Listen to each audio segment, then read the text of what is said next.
بسم اللہ الرحمن الرحیم نحمدہ ونصلی علی رسولہ الکریم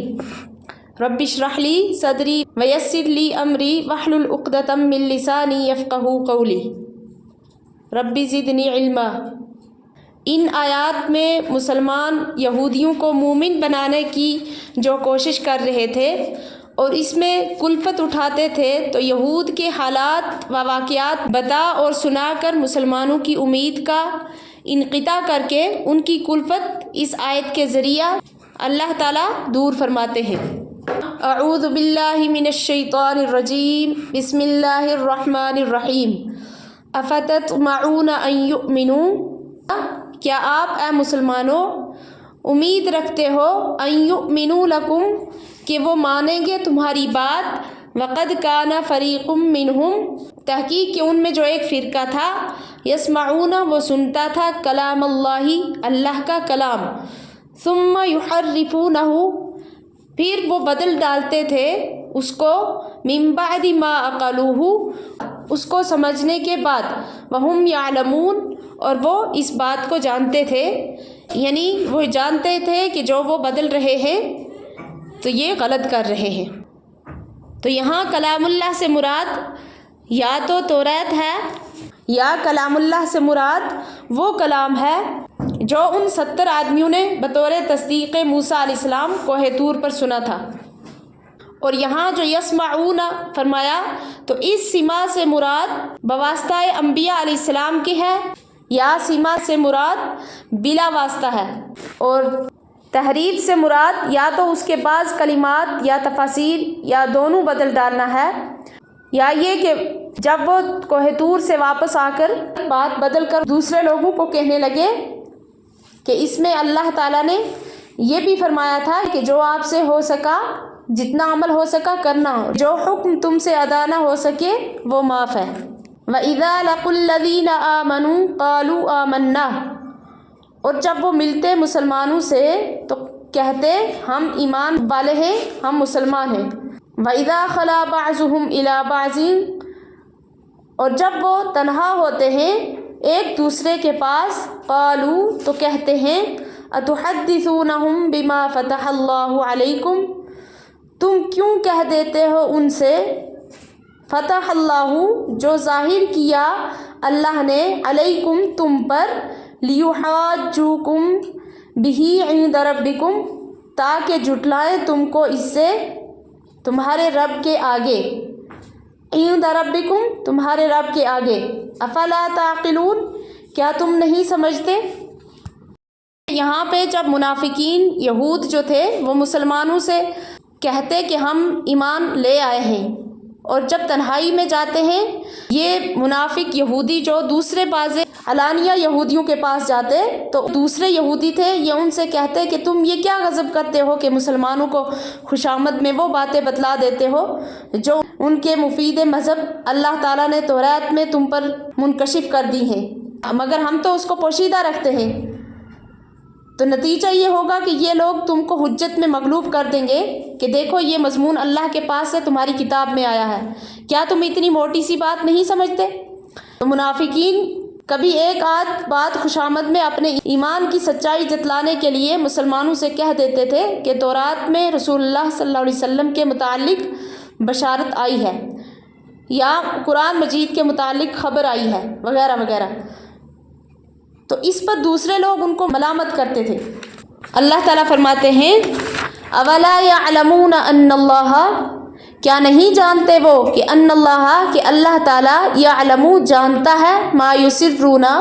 جو وہ چھپاتے ہیں، وما یعلنون اور جو کچھ وہ ظاہر کرتے ہیں،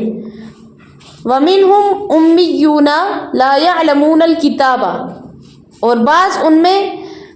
ان پڑھ ہیں، امیون کے معنی ان پڑھ ہیں، لا یعلمون الکتاب جو کتاب نہیں جانتے، الا امانیہ مگر سوائے ان آرزوں کے، وانہم الا یظنون اور ان کے پاس کچھ نہیں مگر خیالات ہی ہیں۔ فویل للذین سو خرابی ہے ان کو، یکتبون الکتاب بایدیہم جو لکھتے ہیں کتاب اپنے ہاتھ سے، ثم یقولون پھر کہتے ہیں ھذا من عند اللہ، یہ اللہ کی طرف سے ہے، لیشتروا بہ ثمنا قلیلا، تاکہ وہ خریدے اس کے ذریعے تھوڑا سامان، فویل لہم مما کتبت ایدیہم، پس خرابی ہے اپنے ہاتھوں کے لکھے سے، وویل لہم مما یکسبون، اور خرابی ہے ان کے لیے اس چیز کی وجہ سے جو وہ کماتے ہیں۔ تو یہاں پر اگر منافقین نے مومنین سے اپنا کفر چھپایا تو کیا، اور ان ملامت گروں نے حضور صلی اللہ علیہ وسلم کی بشارت وغیرہ کے مضامین چھپائے تو کیا، اللہ تعالیٰ کو سب خبر ہے۔ چنانچہ اللہ تعالیٰ نے ان دونوں مضامین سے مسلمانوں کو بچا بچا مطلع فرمایا ہے۔ اس آیت میں تو یہودیوں کے جو پڑھے لکھے لوگ ہیں ان لوگوں کا ذکر تھا، آگے ان پڑھ لوگ ہیں ان کا ذکر اس طرح فرماتے ہیں کہ ان یہودیوں میں سے بہت سے ان پڑھ ہیں جو کتابی علم نہیں رکھتے، لیکن بلا سند دل خوش کن باتیں بہت یاد ہیں، اور وہ لوگ کچھ اور نہیں ویسے ہی بے بنیاد خیالات پکا لیتے ہیں، اور اس کی وجہ یہ ہے کہ کچھ تو ان کے علماء کی تعلیم ناقص اور مخلوط ہے، اور پھر اوپر سے ان میں فہم کی کمی ہے۔ تو ایسی صورت میں بجز بے بنیاد خیالات کے حقائق واقعہ کی تحقیق کہاں نصیب ہو سکتی ہے۔ اور یہاں پر بتایا کہ جب وہ تورات کو اپنے ہاتھوں سے اس کو بدلتے اور پھر یہ کہتے لوگوں کو کہ یہ حکم جو ہے یہ اللہ کی طرف سے یوں ہی آیا ہے، اور غرض ان کی صرف یہ ہوتی ہے کہ اس کے ذریعے کچھ نقد وصول کریں، سو بڑی خرابی پیش آئے گی اس کتاب کے بدلنے کی وجہ سے جس کو ان کے ہاتھوں نے لکھا تھا، اور بڑی خرابی ہوگی ان کو اس نقد کی بدولت بھی جس کو وہ وصول کر لیا کرتے تھے۔ تو عوام کی رضا جوئی کے لیے غلط سلط مسئلے بتلا دینے سے ان کو کچھ نقد وغیرہ بھی وصول ہو جاتا تھا، اور ان کی نظر میں وقت اور وقار بھی رہتا تھا، تو اسی غرض سے تورات میں لفظی اور معنوی پھیر پھار بھی کرتے رہتے تھے۔ تو اس آیت میں اسی پر وعید سنائی گئی۔ آگے اللہ تعالیٰ یہودیوں کے بارے میں فرماتے ہیں وَقَالُوا لَن تَمَسَّنَا النَّارُ، کہ وہ کہتے ہیں کہ ہرگز ہمیں آگ نہیں چھوئے گی اِلَّا أَيَّامًا مَعْدُودَةً، مگر چند دن جو گنے چنے ہیں۔ قُلْ أَتَّخَذْتُمْ عِندَ اللَّهِ عَهْدًا فَلَن يُخْلِفَ اللَّهُ عَهْدَهُ، تو کہہ دیجئے ان کو اتخذتم، کیا تم لے چکے ہو عند اللہ، اللہ کے یہاں سے عہدن، کوئی قرار، فلن یخلف اللہ عہدہ، ہرگز خلاف نہیں کرے گا اب اللہ تعالیٰ اپنے قرار کے۔ ام تقولون علی اللہ ما لا تعلمون، یا اللہ پر وہ بات آپ کہتے ہو جو آپ نہیں جانتے۔ تو یہود کے اس قول کی مفسرین نے مختلف تقریریں کی ہیں، من جملہ اس کے یہ ہے کہ یہ امر محقق ہے کہ مومن اگر گنہگار ہو تو وہ اپنے گناہ کی مقدار دوزخ میں رہے گا، لیکن ایمان کی وجہ سے ہمیشہ جہنم میں نہیں رہے گا، کچھ عرصہ کے بعد نجات ہو جائے گی۔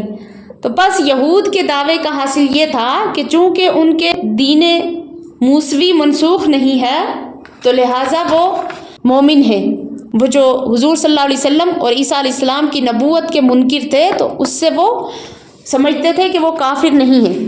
پس اگر کسی گناہ کے سبب دوزخ میں چلے بھی گئے تو پھر نکال لیے جائیں گے۔ یہ دعویٰ بناء الفاسد علی الفاسد ہے، کیونکہ موسیٰ علیہ السلام کے دین کا ہمیشہ باقی رہنے کا دعویٰ یہ خود غلط ہے، تو لہٰذا انکار نبوت مسیحا علیہ السلام اور محمدیہ صلی اللہ علیہ وسلم کے سبب وہ لوگ کافر ہوں گے، اور کافر کے لیے تھوڑے دن بعد دوزخ سے نکال لیے جانا یہ کسی بھی آسمانی کتاب میں نہیں جس کو اللہ تعالیٰ نے عہد سے تعبیر فرمایا۔ تو بس ثابت ہوا کہ دعویٰ بلا دلیل بلکہ خلاف دلیل ہے۔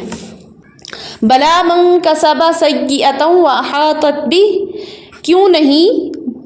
جس نے کمایا گناہ واحاطت بہ خطیئتہ،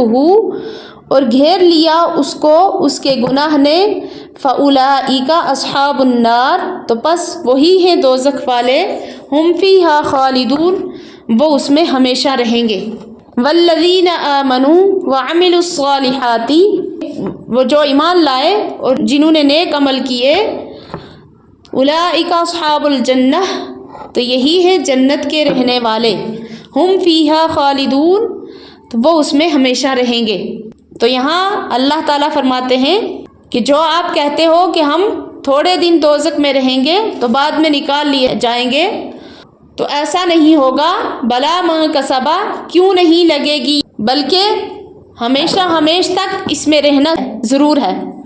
کیونکہ اللہ تعالیٰ فرماتے ہیں ہمارا ضابطہ یہ ہے کہ جو شخص جان بوجھ کر بری باتیں کرتا ہے اور اس کو اس کی خطا اور قصور اس طرح احاطہ کر لے کہ کہیں نیکی کا اثر تک نہ رہے، تو ایسے لوگ تو اہل دوزخ ہوتے ہیں اور اس میں ہمیشہ ہمیشہ رہیں گے۔ اور جو لوگ اللہ اور رسول پر ایمان لائیں اور نیک کام کریں تو ایسے لوگ اہل جنت ہوتے ہیں اور وہ اس میں ہمیشہ رہیں گے۔ تو خطاؤں کے احاطہ کے جو معنی اوپر ذکر کیے گئے، اس قسم کا احاطہ اس معنی کے ساتھ کفار کے ساتھ مخصوص ہے، کیونکہ کفر کی وجہ سے کوئی بھی نیک عمل قبول نہیں ہوتا، بلکہ کفر سے پہلے اگر کچھ نیک اعمال کیے بھی ہوں تو وہ بھی ضائع اور ضبط ہو جاتے ہیں۔ اسی وجہ سے کفار میں سرتاپا بدی ہی بدی ہوگی، تو جس کی سزا یہ ہے کہ ہمیشہ جہنم میں رہے گا۔ تو بخلاف اہل ایمان کے کہ اول تو ان کا ایمان خود بہت بڑا ایک عمل صالح ہے، دوسرے اعمال فریہ بھی ان کے اعمال نامہ اعمال میں درج ہوتے ہیں، تو اس لیے وہ نیکی کے اثر سے خالی نہیں۔ تو خلاصہ یہ ہوا کہ جب اس ضابطہ کی روح سے کافر کا ہمیشہ جہنمی ہونا ثابت ہو گیا، تو چونکہ حضرت موسیٰ علیہ السلام خاتم الانبیاء نہیں ہیں، آپ کے بعد حضرت عیسیٰ علیہ السلام اور حضرت محمد صلی اللہ علیہ وسلم بھی نبی ہیں، تو یہود ان کا انکار کر کے کافروں میں شامل ہو گئے، تو اس لیے اس ضابطہ کی روح سے وہ بھی ہمیشہ ہمیشہ جہنم میں رہنے والوں میں سے ہوں گے، تو ان کا یہ دعویٰ جو وہ کر رہے ہیں یہ باطل ہے۔ وَإِذْ أَخَذْنَا مِيثَاقَ، اور جب ہم نے لیا قرار بنی اسرائیل سے، اللہ تعالیٰ فرماتے ہیں جب ہم نے لیا عہد بنی اسرائیل سے کہ لا تعبدون الا اللہ، کہ عبادت نہ کرنا اللہ کے سوا، وبالوالدین احسانا، اور ماں باپ سے نیک سلوک کرنا، وذی القربا، اور کنبہ والوں سے، والیتاما، اور یتیموں سے، والمساکین، اور محتاجوں سے، وقولوا للناس حسنا، اور کہو لوگوں سے نیک بات، واقیموا الصلاۃ، اور قائم رکھو نماز، وآتوا الزکاۃ، اور دیتے رہو زکوٰۃ، ثم تولیتم، پھر تم پھر گئے، الا قلیلا منکم، مگر تھوڑے سے تم میں سے، وانتم معرضون، اور تم ہی ہو اعراض کرنے والے۔ تو یہ کچھ گنے چنے لوگ تھے جو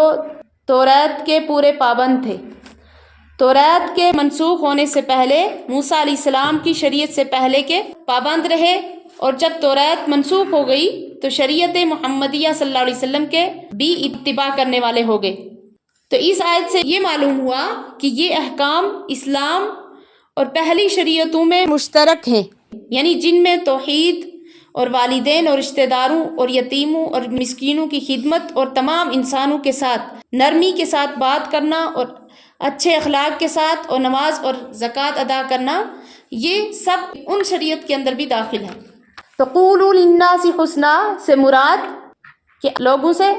اچھی بات کرو، تو اس کا حاصل یہ ہے کہ جب لوگوں سے خطاب کرے تو بات نرم کرے، خوش روئی اور کشادہ دلی سے کرے، چاہے مخاطب نیک ہو یا بد، سنی ہو یا بدعتی، ہاں دین کے معاملے میں مداہنت اور اس کی خاطر سے حق پوشی نہ کرے۔ تو وجہ یہ ہے کہ اللہ تعالیٰ نے جب موسیٰ اور ہارون علیہ السلام کو فرعون کی طرف بھیجا تو یہ ہدایت نامہ دیا کہ قولا لہ قولا لینا، کہ آپ نرم بات کہنا۔ تو آج جو کلام کرنے والا ہے وہ حضرت موسیٰ علیہ السلام سے افضل نہیں، اور مخاطب کتنا ہی برا ہو فرعون سے زیادہ برا خبیث نہیں۔ طلحہ بن عمر کہتے ہیں کہ میں نے امام تفسیر و حدیث عطا رحمۃ اللہ علیہ سے کہا کہ آپ کے پاس فاسد عقیدے والے لوگ بھی جمع رہتے ہیں، تو مگر میرے مزاج میں تیزی ہے، میرے پاس ایسے لوگ آتے ہیں تو میں ان کو سخت باتیں کہہ دیتا ہوں۔ حضرت عطا رحمۃ اللہ علیہ نے فرمایا کہ ایسا نہ کیا کرو، کیونکہ حق تعالیٰ کا حکم ہے کہ قولوا للناس حسنا، یعنی لوگوں سے نرمی کے ساتھ پیش آؤ۔ تو اس میں تو یہودی اور نصرانی سب داخل ہیں، مسلمان خواہ کیسا ہی ہو وہ کیوں نہ داخل ہوگا۔ وآخر دعوانا ان الحمد للہ رب العالمین۔